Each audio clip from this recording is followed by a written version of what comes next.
Welcome to Love, Loss, and Other Things. I'm Alicia, and this space is for the things we carry but don't always say out loud.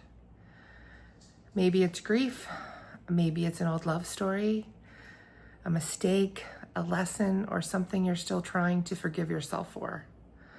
If you've ever felt like too much, not enough, or like no one would understand, I made this for you. I've always loved to talk, and I share my life on Instagram, and people have told me that they love listening to my stories and listening to me talk. And I thought, what better place? Maybe this is what I'm meant to do. Maybe I'm meant to chat and talk with you about life in general and all the things that we go through. There's so much I've lived through and so much I haven't spoken about. Mostly grief, bullies, body image, health, love, losing my dad, losing my mom, losing some very dear friends of mine at a young age. I'm not a therapist and I'm not perfect. I'm just someone learning to live out loud, even when it's messy. Some episodes are going to be emotional, some will be messy, and some will be hilarious. I'm going to tell you stories about how I met my husband, the time I fell in love with someone that didn't love me back. Probably that happened 3 or 4 times. We'll get into that though. How it felt losing my dad, how it felt losing my mom, and how I'm learning to love my body while trying to heal it. This is a judgment-free, safe place for people to talk, and it's all about real talk. This episode is all about how I lost my dad. I have the whole story of how it happened, and I hope you will listen. I want to first read something that I wrote about my dad, and I'm just going to apologize now if I get a little emotional, because I know I will, and then I'll tell you the story, the actual story of what happened. I lost my dad in October, and it broke me in a way I didn't expect. My dad wasn't just my parent, he was one of my best friends. The kind of man everyone loved. Funny, fearless, loud in the best way. He told stories that were wildly exaggerated, but nobody cared because his laugh was louder than the truth.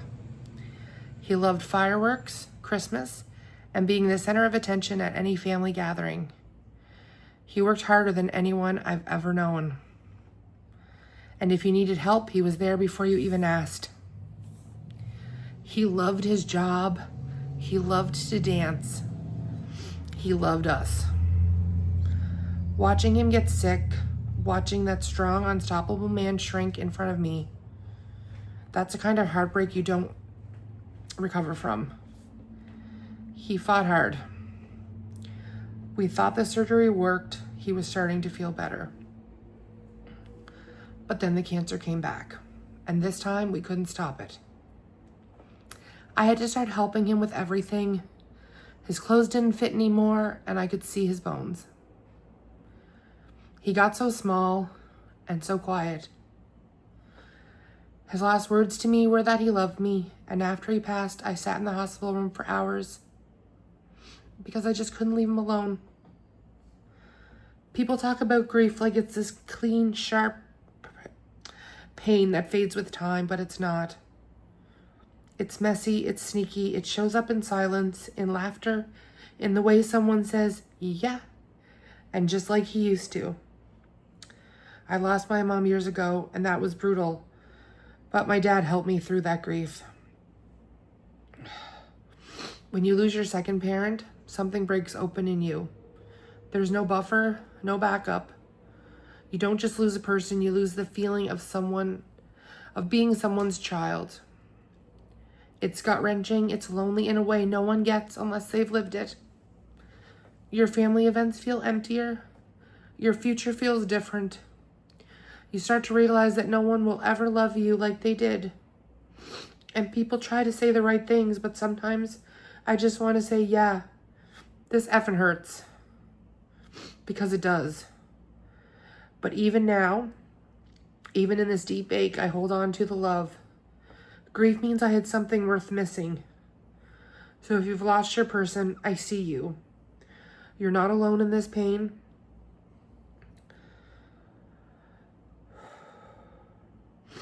Some days will still break you, but you'll still keep going because they'd want you to. So now let's talk about my dad. So it was Father's Day, 2023. And we were all over at my dad's house. Me and my husband, my brother, his wife, and my niece and nephew. And we were all there together. We were eating a big feed of lobster, just like he wanted for his birthday. We were having steak, lobster, potato salad, his potato salad, because he always made the best potato salad, and we all loved it. And we noticed that he kind of looked a little yellow. My sister-in-law actually did. She noticed and she mentioned it, and then we all were kind of like, yeah, you do look a little yellow, Dad. Maybe we should go get you checked out at Emerge. So anyway, apparently someone had said that at work, that he looked a little yellow, and he just kind of brushed it off. So we went to Emerge that night. I even have a picture of him sitting there. He fell asleep because we waited so long. And we went in, and that was the beginning of our journey. They didn't know really what it was at first. We had to go to quite a few doctors. They thought maybe he had gallstones or something, and they wanted to do a scope.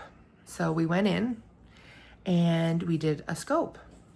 They didn't see anything in the scope, and so we did. So they ended up sending him to another doctor, and they started to go through some more tests and things like that. And eventually he got another scope done, and they did notice something small, and that could be cancerous. So we waited and waited for another doctor, and it was a very messy time. We did not know what was going on. It took months before we could find out. He was in the hospital a few times. He wasn't feeling very well. And eventually, a doctor just looked at us and said, we're going to find out what this is. So he ended up being admitted into the hospital, and they did an MRI and everything. And a doctor came out, and I was at work, and my aunt had went and stayed with him. So me and my brother were at work, and she had went in to get the results from the doctor because we just couldn't leave work. And the doctor had said to my aunt and my dad that there is no cancer, everything looks good, and they're going to follow up with him. We were so happy. We were so ecstatic. Like, we had been going for months worried about what was going on with him. Why is he going to the hospital? Why is he not feeling right? There was something was off. So after that, the weird thing is, me and my brother were in the background, kind of like, this seems too easy.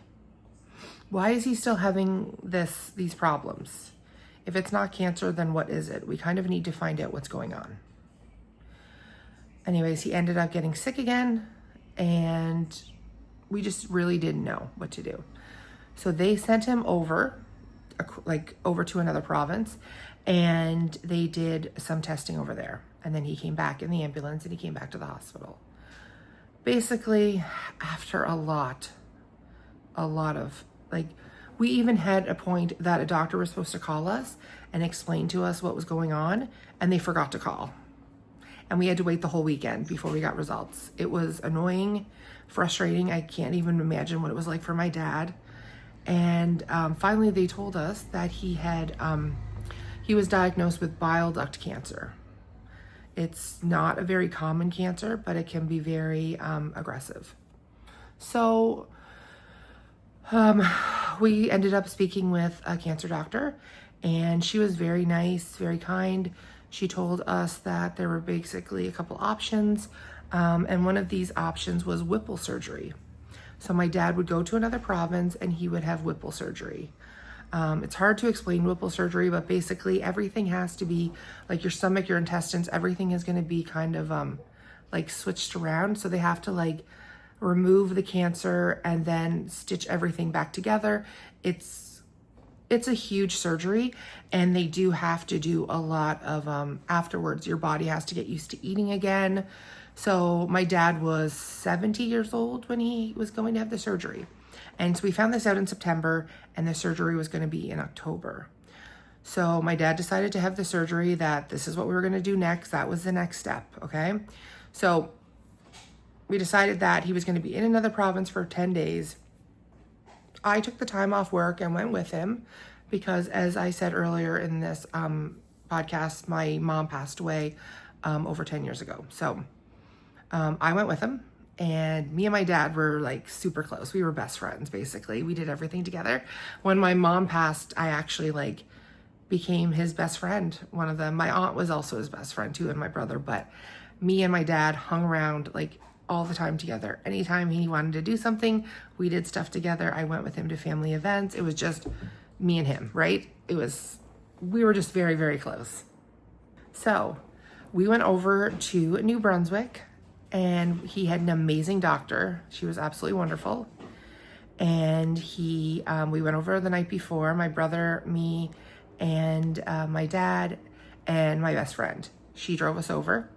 And we spent the night at the hotel, and it was just like old times. We went out to eat. It was just such a nice experience with him.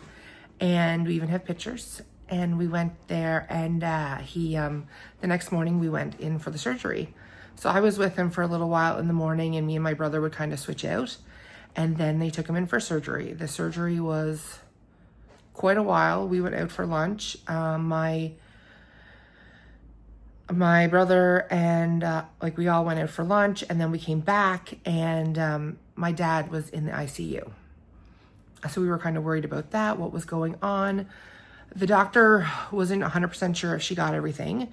She was pretty sure that she got everything, but she couldn't be 100% sure on if it had spread anywhere else yet or not, because it's a very, very tricky cancer. And I know a lot of cancers, I'm sure, are very tricky, but this one, she said that she just couldn't be 100% sure. So we'd have to follow up with him, and he would just get like testing done every few months. So that was kind of where we were at. He did get out of the ICU. He did so good. He did so good. You should have seen him. He did amazing. And I have pictures of him from when he was in the ICU, and he just looked so good. Like, he did really good, really good. So after he got out of the ICU, he went to the floor, and like I said, I was over there in a hotel for the 10 days. I was with him every day. He was doing really well. He was learning to eat. He could still complain and stuff like that, so it was really funny.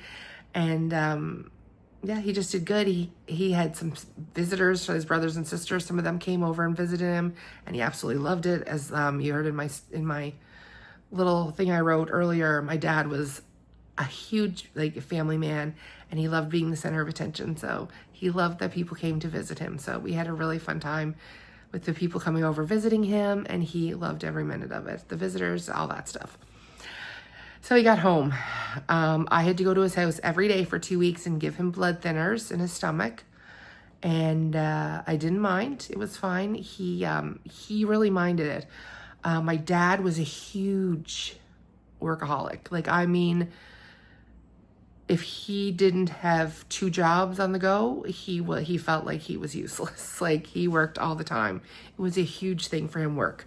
And it was he wouldn't even call him sick. He was so upset that he had to take time off work for this, that he was upset. And I'm like, Dad, just relax, calm down. Let your body heal. So he let his body heal. He had lots of visitors. We did stuff together. We even did our family trip in November over to New Brunswick again, and he had an appointment with his doctor, the cancer doctor specialist over there, and she checked him out. He was doing good, and basically she said that so he was healing well, and that everything was looking good.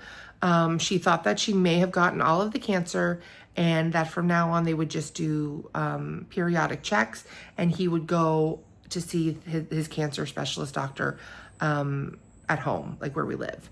So she did that. She did say that she feels that the cancer had spread to a couple lymph nodes, so that there could have been the chance that it spread, but they can't be 100% sure. I'm not 100% sure how that works. I personally would think that they would do like an MRI or some kind of test to find out if the cancer spread, if it moved anywheres, any of that stuff. But again, I'm not a doctor. I don't know. I was just worried about my dad. Christmas, we had a great Christmas. Everything was really good. We had a really nice Christmas, and it was different. Dad had lost so much weight. My gosh, my dad went from being probably 250 pounds to being like 180. And he was super tiny. But again, he had this surgery and his body had to get used to eating. So he couldn't eat like he used to. It was very hard for him. And then after Christmas, he did have an episode where a part of his stomach opened up, and he ended up being in the hospital for a week, and he wasn't even able to eat pretty much for that whole week. They had him hooked up to IVs, and it wasn't good. But he made it. My dad always made things look easy. He would never complain about pain. If he did complain about pain, you knew that he was really in pain.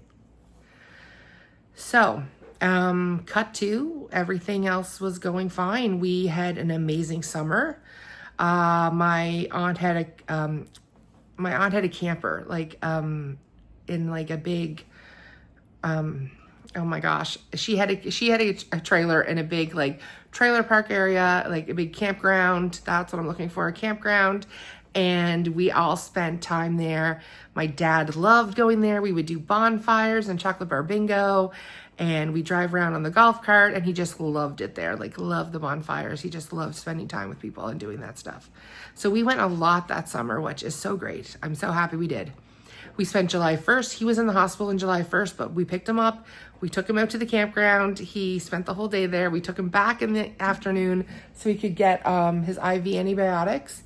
And then he came right back out. We took him right back out, and we did fireworks for Canada Day. We had a lot of food, just all the stuff that he loves. And then my dad loved fireworks too, big time. So we did that, and then we took him back to the hospital that night. But we had a really nice Canada Day. He got to spend time with his niece, his nephew, his family, all of that. And niece and nephew, his grandchildren, my niece and nephew, his granddaughter and grandson, sorry. So he got to spend time with them, and it was just a really great time. Then it was around end of August. He just wasn't feeling that good. His back was so sore. Well, his back was probably sore for a couple months, but his back was really, really sore, like so bad that he was missing work. So again, remember I said he was such a worker that the fact that he would miss work for this was a big deal. So he was missing work, and he went into the doctor's, and he went in a couple times. We had him at emergency for a while, and we were there at Emerge one night, and the doctor said, they did all these tests on him, and the doctor said something about the cancer. And we were like, the cancer, what do you mean? And he said, like, the cancer being back. And we're like, we didn't know the cancer was back. What are you talking about? And anyway, they just said, oh, you'll have to call your cancer doctor on Monday. So we were kind of like, okay. We have no clue what's going on again. And he already had an appointment made with his cancer doctor. So we were like, well, we called Monday, and they said, well, he's coming in Thursday. We'll talk to him then. So that was fine. We kind of let it go at that. And we were just really worried because we didn't know the cancer was back. So we went so my dad was still, he was admitted to the hospital that day. So that day we took him over to the cancer doctor. The hospitals are connected. So the hospital where he was admitted and the cancer hospital is right next to each other, like they're joined together. So we had said that we really wanted to make sure that we get in to see him, to see the cancer doctor, so that we could talk to her about everything that was going on and kind of find out what are they talking about that the cancer is back. So we all wanted to be there that day. So my dad, me and my husband, and my brother and his wife, all of us went, the five of us. We went into that room and she basically told us that the cancer was back and it was very aggressive. She told us that he probably had 6 months left to live and that with his health that chemo would not work and he had to make the decision if he wanted to do chemo and be very sick for the rest of his 6 months, or if he wanted to not do chemo and enjoy the last 6 months or however long he had. This was probably the end of September when we found all this out. And my dad passed away on October 18th. Sorry. So, how did we get to October 18th? We left the hospital that day and we wheeled him out. And he said, I'm not going to see the kids graduate. I'm not going to see the kids grow up. We all just kind of stood there and we were like, we were all so quiet. We didn't know what to say. How do you deal with getting that kind of news? What do you do when you think of that?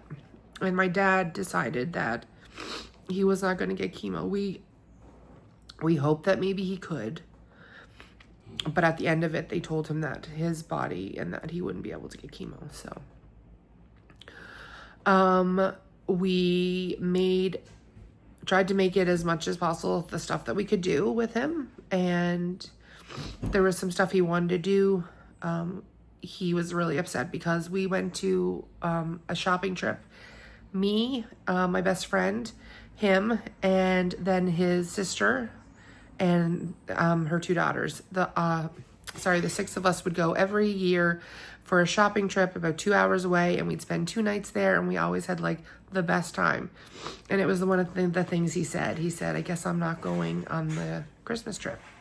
We were like, don't even think about that yet. No, you're gonna be going. Then he started to get really sick, like really lose weight and get really sick. Like, I don't know how you deal with something like that, how you just go about your life. But we tried to do as much as we could. We brought his grandkids into him so that he could see them all the time. I went to the hospital every single day to visit him, and they started to talk about palliative care, which is absolutely amazing. I used to work at palliative care and would see people there and having their families there, and it was just such a beautiful place that if you have to be in this position, it was so beautiful that I wanted him to go there, because there were so many times that I wish that place would have been available for my mom. Unfortunately, they didn't have that then, so the option was there for my dad. So we were looking into that. So let's just say it was about, I think it was a little over 2 weeks from that diagnosis that he passed away. We could not do Thanksgiving together. We did go in and people brought him in food and we spent Thanksgiving with him, but we didn't even really celebrate Thanksgiving because personally, like, the person that I'd want to celebrate Thanksgiving with was in the hospital. So we didn't really do too much with that. Thank goodness I wasn't working at the time. I was helping him more or less than anything. I'd visit him all the time. He told us what he wanted, which is such a weird feeling. If you've ever been, so they call it anticipatory grief, okay? That's what they call it, anticipatory grief. It's like you already know this person is going and passing away, right? So it's like living daily knowing that this person that you love is going to be gone soon and you don't know when. So we thought 6 months, but we just knew that we didn't think it would be full 6 months, but we didn't think it would be as short as it was. His family came to visit him a lot. They were very, very good to him.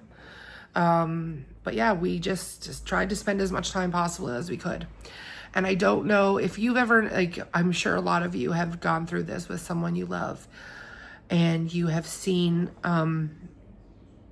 like, helped them, and they've decided on things they wanted. Like, my dad picked out his own urn. We went online, which is really funny. He was like, I'm not paying $500-$600 for an urn. Let's go on Amazon. Somebody told him that she could go on Amazon and buy an urn. So we did that. And it is a beautiful urn. It was beautiful. And he loved it. And we ended up getting it like a couple days before he passed. So we got that. Me and my brother went to the funeral home. We made all the arrangements while my dad was still alive. We did up his will with him. We did all of the things that you're supposed to do. And it was so weird, because he just kept saying, like, we got to get this done. We got to get this done. We got to get this done. And the day that I told him that everything was done, he passed away that night. So it was like he was waiting to make sure that we were okay, right? Because he was just that kind of person that he would want to make sure that we were okay. Because it was just me and my brother, really, right? And my brother's 12 years younger than me, so he's only in his 30s. So he was just the best dad. And I miss him every single moment of every day. So many people do. It was actually crazy, the amount of people that loved my dad. And that's a lot to say for someone, like, to have so many people love you. What a blessing is that? What a blessing. And we were so lucky to have him for how much we did. So we were very blessed and very lucky to have him as a dad. So we did all of that stuff. It was hard, very hard. The day before he passed, his work, okay, he loved his job so much, and the people there loved him. And I am truly, truly blessed that my dad had a job that he loved. He was a supervisor of the cleaning staff, and he loved it. It wasn't a glamorous job, but it was a good job, and he loved it, and he loved the people he worked with. We didn't know, because, you know, it's a funny thing. You don't think of your parents and their work life. You don't think of them having friends at work. You don't think of them telling stories. You don't think of them being funny. You don't think of them having work friends. You just don't see that part of their life. And we got to see that part of his life, and it was really cool to see. So my dad never retired. So the day before he passed, his work colleagues, the higher-ups there, invited him, me, and my brother, and two of my uncles took him out of the hospital with us. And we all went down, and they had a little celebration for him. My dad's name was Jimmy, and his favorite food was breakfast food at this place that he worked. And they brought him in his favorite food, and they brought it in on like a platter, a silver platter, and like showed it to him. And so many people were there. They had food for everybody, and they had like a little celebration, and my dad was still telling stories. And he was laughing, and we have videos of it, and he was just in his element. When I look back now, it's sad to see like how sick he was. He probably took 2 bites of the food. He was not eating. He probably didn't eat very much in the last like week and a half. It would be like little bites here and there. And so he probably like just felt bad and ate a couple bites of what they had gotten him. And he spent that time, everyone was like hugging him and just saying like, see you around. And we said like he'd be back and all this stuff. And so it was a little like retirement party for him because he never really got to retire. So that night we took him back, and he had such a good day. Like he had such a good day. He was talking about it. He got to see all his work friends. It was just really, really nice. And then the next day, me and my husband went and visited him in the morning. And So this is the day he passed. This part is going to be all about what the day he passed. So my husband and I went to visit him at the hospital. We spent some time with him, and then we had to do some running around. I told him I would be back, so me and my husband left. We did some running around. Some of his family came, and me and my husband had picked up supper, and I was sitting at home, and I was going to eat supper before I went back down. My aunt called me and said that he wasn't doing very well, and that the nurse actually told her to call us in. So I called my brother, and he picked me up, and the two of us just ran there. Our significant others came right after us, and we got there, and he was really bad. Like, he was almost completely, like, almost out of it, like, really out of it.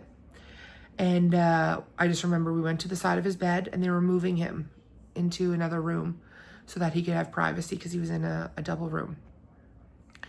And I held his hand, and I was like, "Dad, I love you." And he said, "I love you." And he said, "I love you too." And that was the last thing that my dad said. They took him out of that room. We moved, and they took him into another room. And I sat on one side of the bed with my husband, and my brother and his wife sat on the other side of the bed. His whole family came, all of his brothers and sisters, some like nieces and nephews came. And we just all sat around his bed, and we talked to him, even though he couldn't hear us. And I held his hand the whole time. He didn't last very long after that. I did tell him how much I loved him over and over again. And we cried.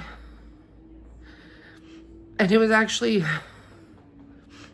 I know a lot of people probably haven't seen someone pass away, but I watched my mom pass away as well. And it's scary. I will tell you that. It is scary because of what it is, right? But it's a beautiful moment. It was quiet. I knew he was going because they talk about the death rattle, and you could hear his breathing was different. And I just held his hand. I just didn't want him to go. We weren't ready to leave. We weren't ready to lose him yet. We had so much more stuff to do together, and we just weren't ready. And we may not have been ready, but it happened. We sat there for a while with him. His family was there. They kind of teetered out slowly. They'd say goodbye to us, and they'd say goodbye to him, and then they would leave. And it got down to me and my brother, his wife, my husband, and my best friend. We went out in the hallway, and my brother and his wife left, and I went in the room to see him. And he was still wearing his watch. I went to take his watch off, and his hand was kind of like locked a bit, because obviously he had been dead for a little bit. And I took his watch. And I just cried. I did not want to leave him there. That was the last time I was going to see him. And I didn't want to leave him. I didn't want to leave him alone in that hospital bed. But I did. I had to. Because I couldn't stay, obviously. And my husband and my best friend, they took me outside. Well, my husband took me outside, and my best friend stayed and collected a couple things from him, from the nurses. And a couple things like we had to fill out and stuff. And I sat outside at the front of the hospital on a bench. And it was a beautiful, crisp night. It was October 18th, 2024. And I sat there. And I sat in shock. I didn't even know what to feel. I didn't know what to do. I didn't know how to react. It felt like a piece of me was completely gone forever, and I was broken.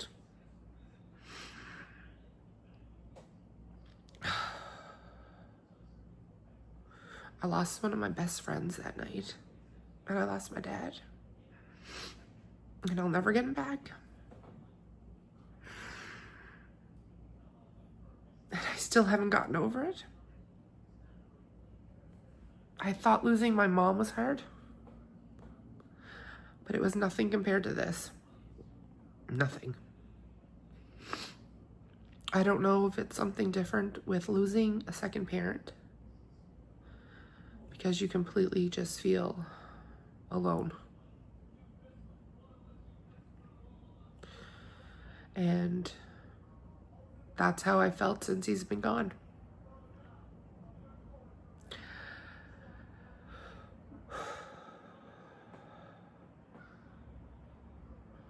If you've experienced this, I see you. And I feel for you, because this is gut-wrenching. It is heartbreaking. It is the worst moments of my life. And this past year has been so hard since losing him. It hasn't even been a year, but we still have 3 months left. So it's been 9 months since we've lost him. I still think of him every single day. I still talk to him sometimes. Well, I talk to him every day, probably. I think of him all the time. He does send me signs, which I will talk about at some point in another podcast. But yeah, I was blessed to have him as a dad. And he was one of the best things that's ever happened to me. And I miss him and love him every single day. I think this is where I should end it. I will eventually talk about the funeral and things like that, and what the last 9 months have held. But for right now, that was my dad. In the bad times and the good times. But this was the sad part of our story. And if you've ever experienced grief like this, comment below, message me, let me know. Because I know it's horrible. And I'd give anything to have him back. But he's at peace. He's with my mom, which is great. I'm so happy that they're together. And I don't know if you believe that stuff, but I truly do believe it, because he sends me signs. And he better keep sending me them. So, but I'm going to say goodbye for now. This is Love, Lost, and Other Things. And I promise the next one will be a good... I promise the next one will be a more happier one. But thank you for listening. Just remember, I see you, I feel you, and I understand what you're going through. Goodbye.